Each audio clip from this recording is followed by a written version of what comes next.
بسم اللہ الرحمن الرحیم۔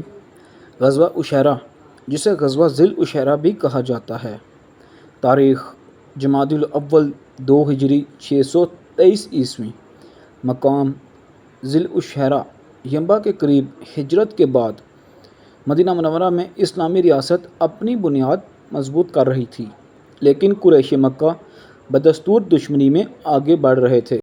وہ شام کے ساتھ اپنی تجارت جاری رکھتے تھے اور انہی قافلوں کے ذریعے اپنی طاقت اور اسلحہ اکٹھا کرتے تھے۔ رسول اللہ صلی اللہ علیہ وسلم نے طے کیا کہ قریش کے تجارتی راستوں پر نگرانی رکھنا ضروری ہے تاکہ ان کے حملوں کا خطرہ کم ہو سکے۔ یہی سوچ کر آپ صلی اللہ علیہ وسلم نے اپنے صحابہ کے ساتھ ایک مہم پر نکلنے کا فیصلہ فرمایا۔ لشکر کی روانگی۔ یہ سفر جمادی الاول 2 ہجری میں شروع ہوا۔ رسول اللہ صلی اللہ علیہ وسلم 150 صحابہ کرام رضی اللہ تعالیٰ عنہ کے ساتھ مدینہ سے نکلے۔ مدینہ میں حضرت ابو سلمہ رضی اللہ تعالیٰ عنہ کو قائم مقام مقرر فرمایا۔ یہ قافلہ مدینہ سے نکل کر جنوب کی سمت ساحل کے قریب اس مقام کی طرف بڑھا جہاں قریش کے تجارتی قافلے گزرنے والے تھے۔ سفر لمبا تھا، تیز دھوپ، ریتلے راستے اور تھکا دینے والی مسافت، مگر صحابہ کرام رضی اللہ تعالیٰ عنہ کے دلوں میں جذبہ ایمان کی روشنی انہیں تھکنے نہیں دیتی تھی۔ عشیرہ پہنچنا۔ چلتے چلتے یہ قافلہ ایک علاقے میں پہنچا جسے وادی ینبع کے قریب العشیرہ کہا جاتا تھا۔ یہ وہی راستہ تھا جہاں سے ابو سفیان کی قیادت میں قریش کا بڑا تجارتی قافلہ گزرنے والا تھا۔ مسلمانوں نے وہاں پڑاؤ ڈالا۔ کئی دن تک انتظار رہا۔ قافلہ مکہ سے آیا ضرور، لیکن مسلمانوں کے پہنچنے سے پہلے ہی وہ بچ نکل گیا۔ یوں قریش اور مسلمانوں کا براہ راست ٹکراؤ نہ ہو سکا۔ معاہدات اور حکمت عملی۔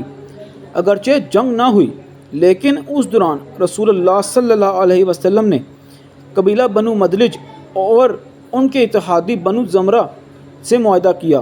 یہ قبائل قریش کے قریب رہتے تھے اور اگر وہ دشمن کے ساتھ ہو جاتے تو مسلمانوں کے لیے خطرہ پیدا ہو سکتا تھا۔